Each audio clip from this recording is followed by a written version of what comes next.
We're talking about the preparation for a chip shot. I call it brush bump.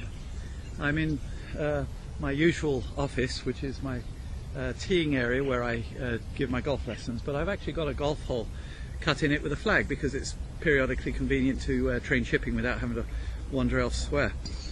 And when you see a champion get ready to hit a chip shot, you'll notice that they take many more practice swings than they might do when they're in the middle of the fairway with 180 yards to go, pitching wedge, I don't know, nowadays. And so the reason for that extra amount of practice swinging is because every chip shot is unique.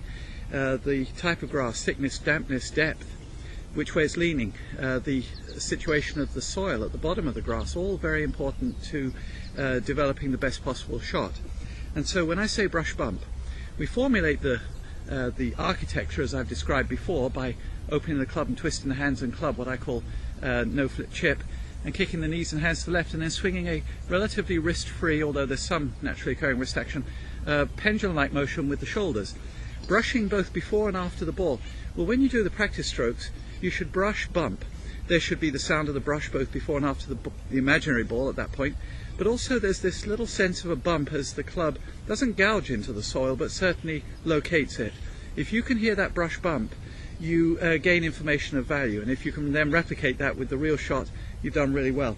Always, of course, roll yourself into a less than perfect lie, because you're just not going to get perfect ones when you're playing.